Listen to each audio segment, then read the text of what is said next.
All right. Welcome, everyone, to the All Things Fulfilled broadcast. I'm William Bell, and it's good to be back. I've been on a little vacation. We had our 52nd wedding anniversary getaway and took a train ride for the first time in our lives. And that was quite an interesting experience. It was fun.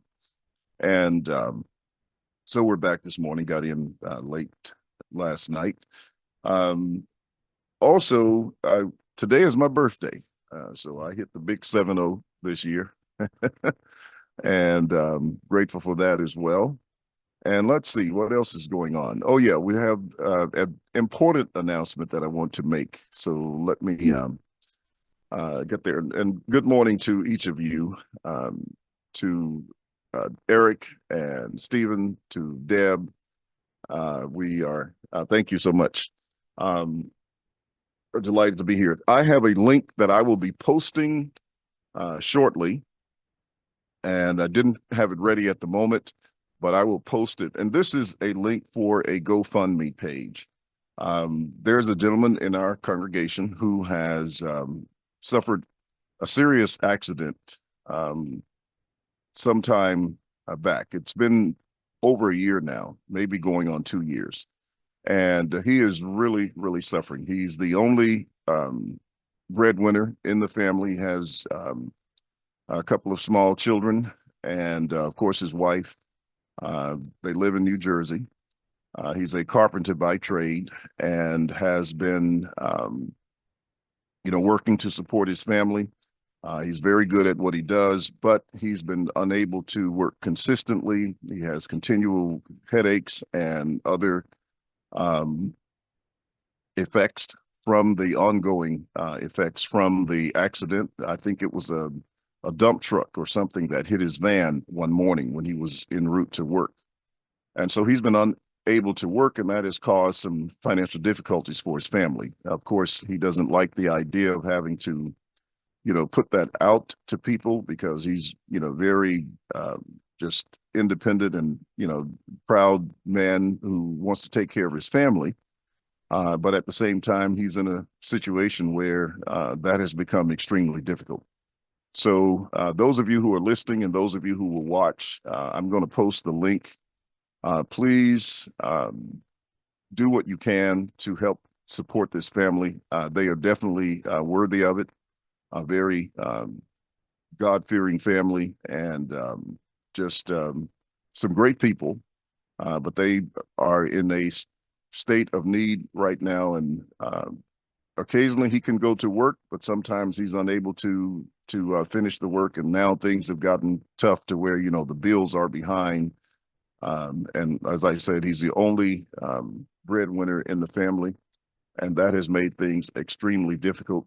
He's reached out to relatives and others, and there's only so much of that you can do over time. So he has a GoFundMe page. I will post that after the broadcast, and please take note of that and do what you can to assist him. Okay, I hope that I communicated that as best as I possibly could to have you to go by and check that out. Let's see who else has joined us. Robin is here. Good to see you, Robin. And I think that's it for now. So we're going to get underway. This morning, I have a lesson that is challenging me quite a bit. I sort of alluded to it on last week and briefly touched it by mention of the subject, but because of the time, I was unable to continue with the thoughts that I have and that I'm looking at this point. Now, I could be way off, and that's fine. I mean, that's what study is all about. We kind of talked about that on last week. And that is, we continue to learn and we continue to grow. And in the process, there are times when we make mistakes, honest mistakes, and trying to figure out things. And in a book like the book of Revelation, you have tons of opportunities to do that. So I'm not trying to be dogmatic or anything here. This is more exploratory for your understanding. And by the way, Kenneth Gentry has introduced a new book as well. Let's see if I can get that on the screen. I don't know if you can see it. It's kind of a delay on Facebook, so I have to go back to my Zoom and see. Let me bring it down a little bit. But he's introduced a new book on Revelation, and it is the book of Revelation made easy. You can understand Bible prophecy. I got it when I came in last night, so I haven't had a chance to read it. It's just over 150 pages, but it is written in a very easy to read format. Um, if you read Before Jerusalem Fell, you know how technical that book was. It was a great book, but it was very technical. This one is very, I'll just call it down to earth in terms of simplicity, easy to read. I did get an opportunity to read, do some reading excerpts from it on last night. And so far, I like what I saw. It's very good. He's just going through points of establishing how the harlot is Jerusalem and how Mystery Babylon is Jerusalem. And of course, the title, The Harlot and the Bride, is one of the subtopics in the book or chapters in the book. And he makes some very good arguments, very simple, and you just can't miss them. I mean, they're just clear as a bell, if you will. Pardon the pun there. But nevertheless, you might want to add that to your library. And I got my copy from Amazon. Some people saying they were finding it difficult to pick up copies of the book, but it'll just be, another tool and resource that you will have coming from Gentry on that point. And, when you read something like that from him, you wonder what the issue is with seeing the whole picture of what's taking place or what has taken place in terms of Jerusalem. All right. Well, we already have a limited amount of time with the announcements that's made, and I think a lot of things to consider here. This is not going to be the easiest lesson, at least for me to present, because of the detail maybe that it goes into, and then maybe it's not. I don't know what your level is, and maybe you've seen these things, considered them, and already have made a decision on them. But I'll try to put it together as best as I can. Now, as we're looking at the book of Revelation, we're in chapter 17. We have been talking about the judgment of the harlot, and we're going to add in a little bit more in the mix to talk about the scarlet beast as well, and trying to identify what this relationship is, who this scarlet beast is, because there is a lot of controversy over it. There are some people who think it's Rome. There's some people who think it's Herod. There's some people who think it's some of the generals in the Jewish army, and some other views out there regarding it. And I will have to admit, I haven't had or taken sufficient time to go through all the reasons and details of why people see it one way or the other.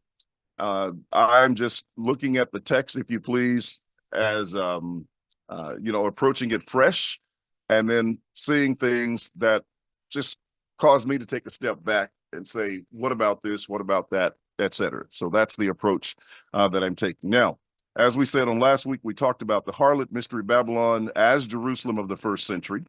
And today I want to look at some things regarding the scarlet beast in relationship to Jerusalem because of the relationship that we see in the text. So when we look at Revelation chapter 17, I'll read verses 1 through 4.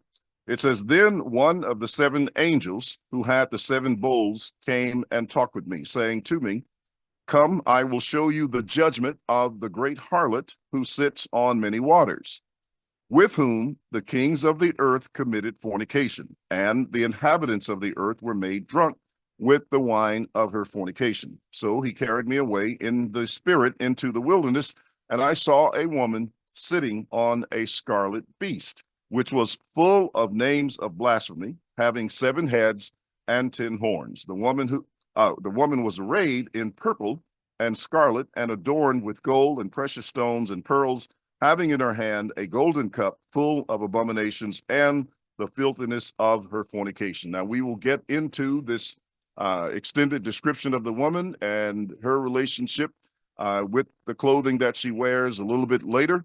But in this lesson, we're going to focus on the scarlet colored beast a little bit, trying to figure out where that thread leads. Now, in verse 1, we see this dual seat of the woman, or at least in verses 1 through 3, what appears to be a dual seat, but I think later on you'll see that it's even expanded beyond that. And so verse 1 says that she is the great harlot who sits on many waters. But then in verse 3, it says she is the woman sitting on a scarlet or red colored beast. Now, either this means that she is sitting on two separate entities, or these two are one and the same. In other words, the many waters is one seat and the scarlet beast is an altogether different seat, or the many waters and the scarlet beast are two different names of the same seat. Now, if the place of her sitting is without significance, why are they both mentioned as part of the vision? But it gets even more complicated than that. According to verse 9, we have another seat for the woman. It says, here is the mind which has wisdom. The seven heads are seven mountains on which the woman sits. So now she sits on many waters, on a red beast, and seven hills, all in the same vision. And this tells us that the description is cryptic or metaphorical, intended to reveal something to whomever can figure it out. And that's part of what I'm trying to do this morning. And like I said, you know, I'm open to failure and even criticism, etc. And so if you got the answers and you can unlock that real easily, then be sure to let me know. So that just means that we'll need to carefully weigh the evidence before we jump to a preconceived conclusion, because I can tell you in my past, I had never considered all of this evidence in looking at where the woman was sitting to see any connection between the two. You know, I would just look at it and say, okay, she sits on a scarlet colored beast. You'd read those other things, but I'd never put them together to say, okay, well, now she's sitting on seven hills, she's sitting on many waters, and she's sitting on a scarlet colored beast. And they are all described somewhat differently, but what does that all mean? Now, when we look at the description and these three variables that we have to work with, the many waters are defined as peoples, multitudes, nations, and tongues in verse, in verse 15. So the scripture does not leave us, you know, in a mystery or doubt as to what that is. It just tells us plainly. It says, then he said to me, the waters which you saw where the harlot sits are peoples, multitudes, nations, and tongues.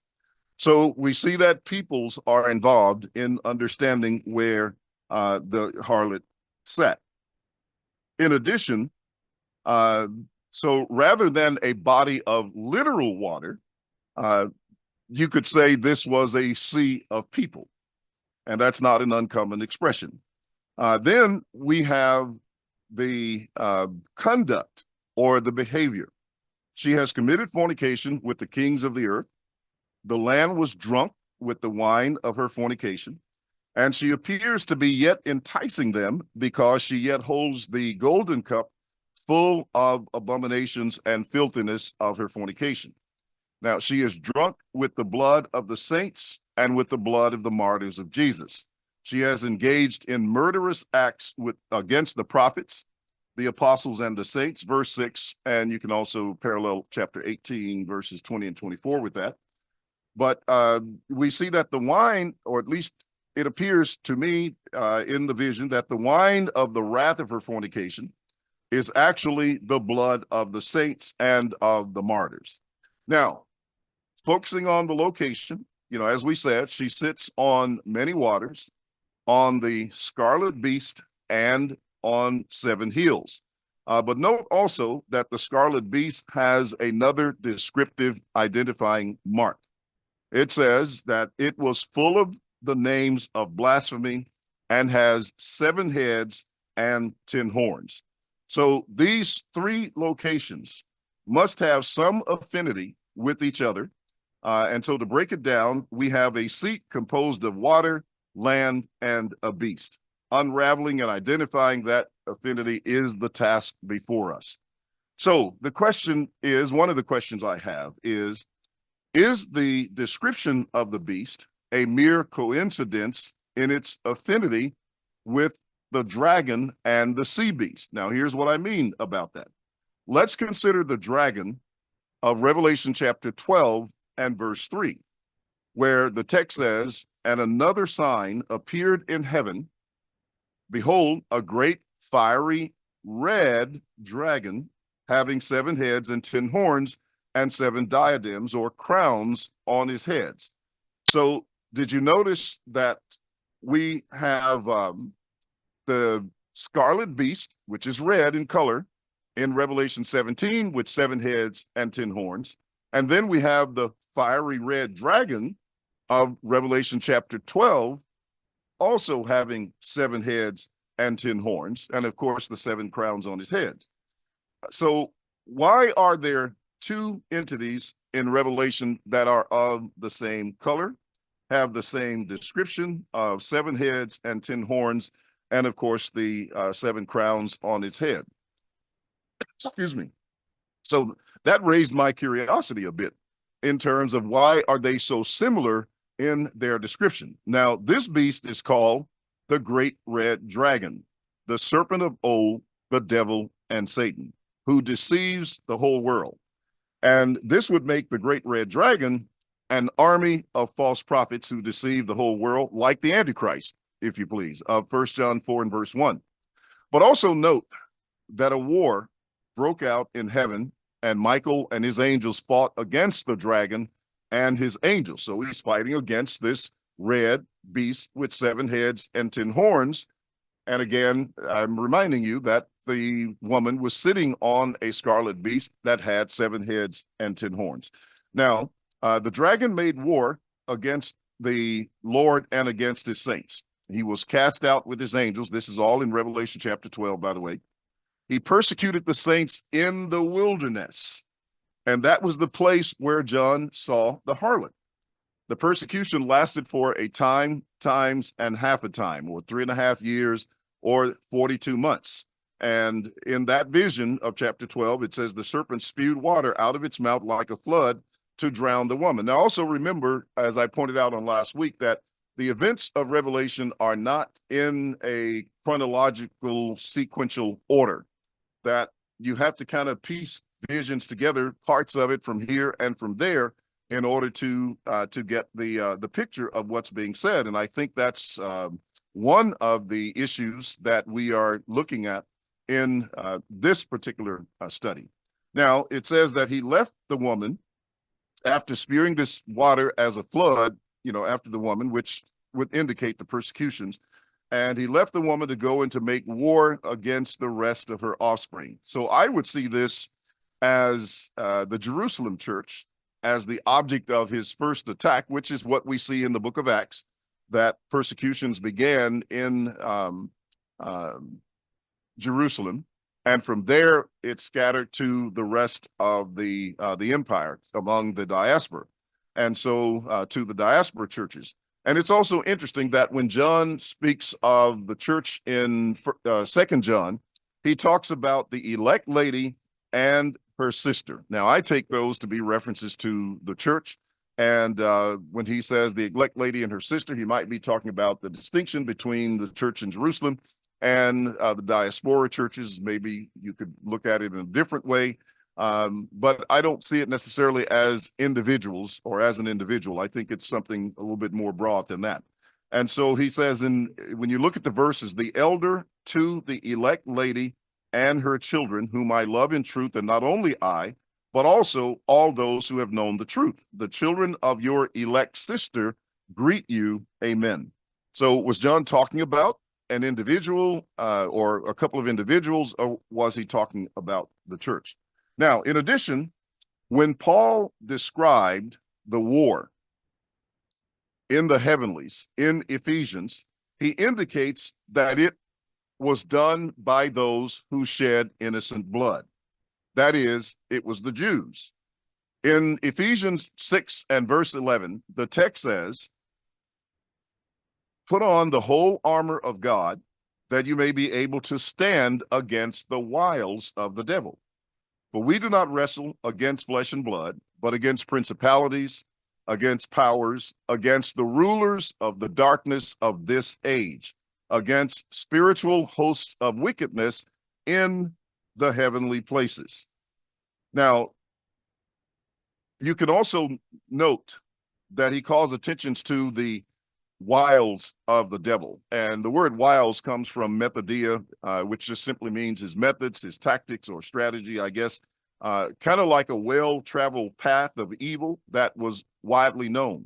And in 2 Corinthians chapter 2 and verse 11, Paul said they were not ignorant of Satan's devices or his mind or thoughts. So they were familiar with that. He quotes the section in Ephesians chapter 6 from Isaiah chapter 59. Yes, Stephen, that definitely is the case. So he calls attention to the devil's, or rather, to the charges of the Jews found in Ephesians 6 when he's talking about the wiles of the devil and this war that breaks out in the heavenly places. He uses the section from Isaiah 59 as the background for these verses where he's talking about the armor of God, etc. So it's Isaiah 59. But when you look in Isaiah 59, that is clearly a description of the activities of the Jews.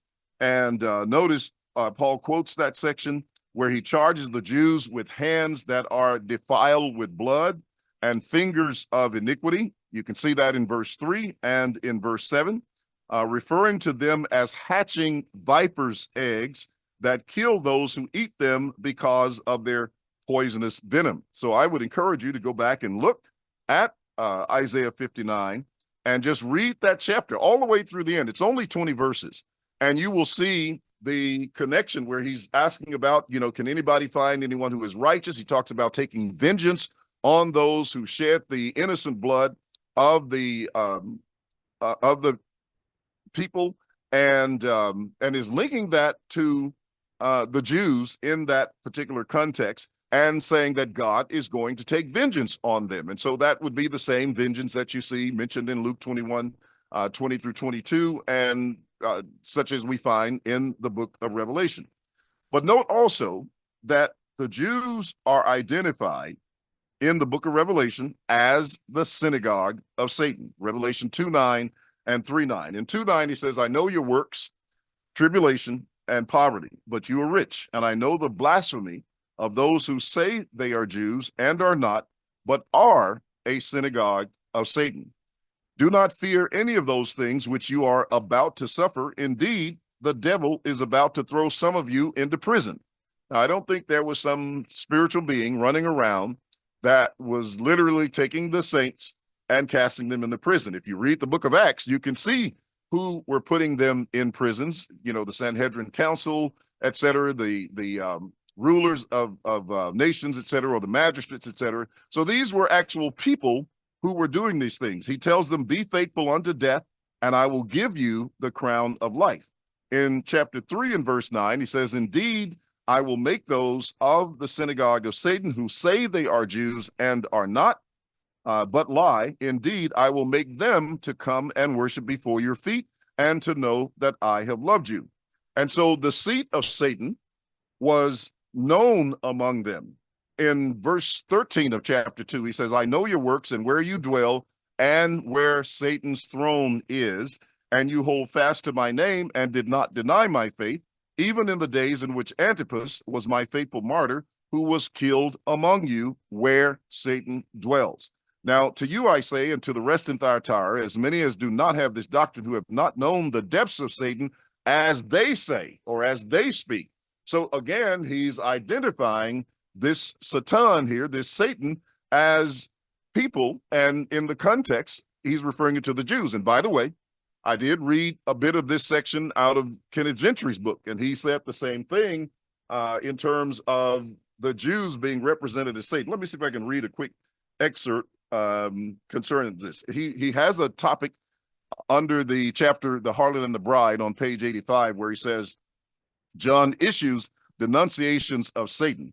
Throughout Revelation, we can see Satan behind the scenes. John associates Israel herself with Satan when he denounces Jews as mere claimants to the Jewish heritage and who are actually members of the synagogue of Satan, Revelation 2:9. He even promises Christians that they will witness the overthrow of these Satan-inspired Jews who had so sorely persecuted them. And he quotes Revelation 3:9. He also quotes John 8:44, passages which I have in my lesson as well. Now, just think about that for a moment. When you look at the affinity of Satan and the Jews, of course, like in John 8:44, where Jesus tells them that they were the sons of the devil and that Satan was their father. So there is a definite affinity between the Jews and Satan throughout the book of Revelation, throughout the epistles, even in 2 Corinthians chapter 11, verses 3 and following. If you read that chapter very clearly, he will tell you that the Jews were Hebrews, that they were Israelites, and they were children of Abraham. So, and John says the same thing when he calls them vipers, etc. So why would it be such a far-fetched idea to see the Jews' affinity with Satan when they said, concerning those things? Of course, even in crucifying Christ, they were acting, according to his purposes in crucifying Christ. Now, I know the temptation is to see this as Rome, but I'm asking you to hear me out, and I'm down to the last minute, and so let's see how much I can get in here. So now let's take another look at the beast in Revelation 13.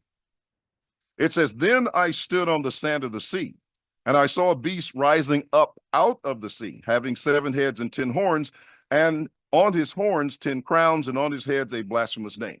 Now, the only thing I see different in the description of the beast in Revelation 13 and verse 1 so far is that instead of having the 7 crowns on his 7 heads, he has them on the 10 horns. Now, you might say that's enough of a difference to identify him as different from the beast in Revelation 12, from the dragon in Revelation 12 and verse 3, which has 7 heads and 10 horns, and the scarlet beast in Revelation 17, which has 7 heads and 10 horns. But in all of them, it's 7 heads and 10 horns that you see. But there are also some striking correlations between the beast in Revelation 13 and the beast in chapter 12 of Revelation and chapter 17. So we ask ourselves, are we to understand this different merely because of the crowns? Maybe that's enough evidence to go in that direction. But he is associated with the sea. In fact, he comes up out of the sea. On his head is a blasphemous name. He derived his authority from the dragon. He was worshipped by some. He was a threat for war. He had a mouth speaking blasphemous things. And he was only allowed to continue his behavior or persecutions for 42 months, for a time, times, and half a time. And that persecution was focused against the saints because it said he was given authority to make war against the saints, the same one that the devil, the dragon, wars against, and the same one involved in terms of the Jews. So he blasphemed God, his heavenly tabernacle, and those who dwelt in heaven. So even when you look at blasphemy and speech, that's a form of war. You can have a war of words from that perspective. So his messages were also acts of war from that perspective. His main enemies were God, the church, and of its divine saving power, and those who dwelt in it. As I said, it was granted for him to make war against the saints and to overcome them. And he was given authority over every tribe, tongue, and nation. Now, compare what Satan offered Jesus during the temptation in Matthew 4 and verse 9. He says, "I will give you all the kingdoms of the world." In other words, what is he saying? I will give you power over the nations. Well, that was power that he really didn't have to give. But and a promise he could not fulfill.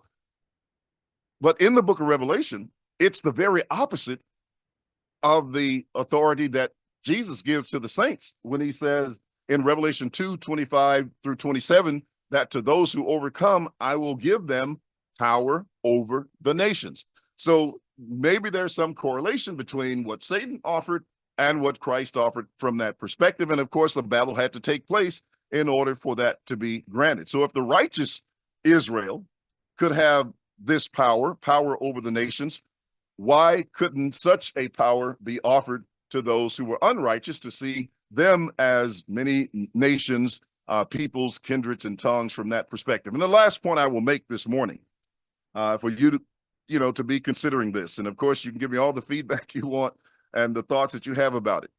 The sea, notice that the beast in Revelation 13 comes up out of the sea. Well, the abyss is described as being in the lower parts or the dark depths of the sea. Satan is also described as coming up out of the abyss.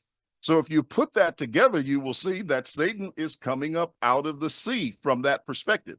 Now, looking at this from the perspective of Jews, you would see them as those who come up out of the abyss or the bottomless pit. In Revelation 20:1 through 3, he mentions, Satan coming out of the bottomless pit.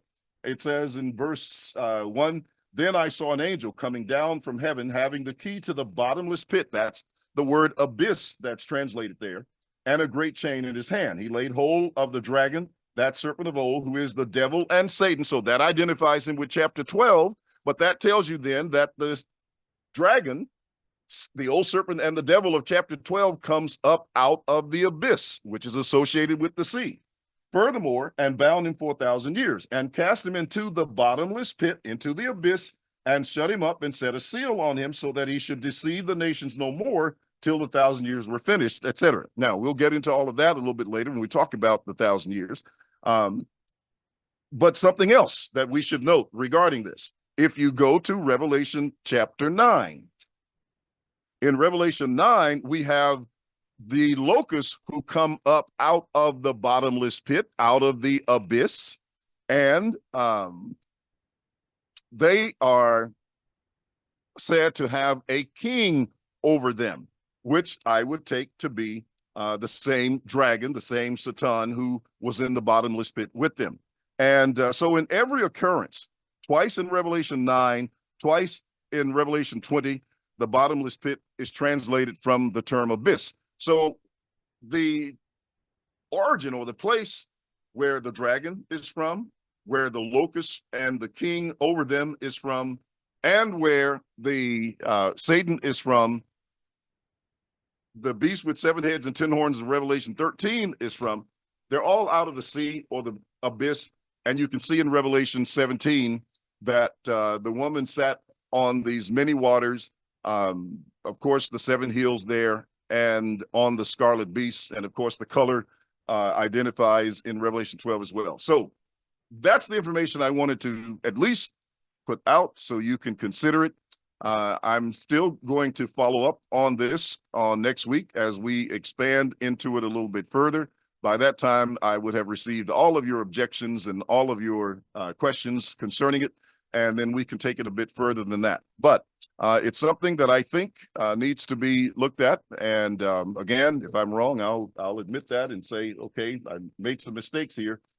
But the evidence to me just suggests that there's a bit more to it than saying this is Rome. And there's some other reasons that we will get into about that a little bit later. With that, I want to thank you. Please, I'm going to post that link for the GoFundMe in the comments. Please go check that out. Do what you can to help this family out. And also, don't just donate if you do that. And even if you don't, paste that link on all of your social media channels. I mean, on YouTube, on Pinterest, on Instagram, on X, wherever you can post it on a social media, send it out on email. Please do that.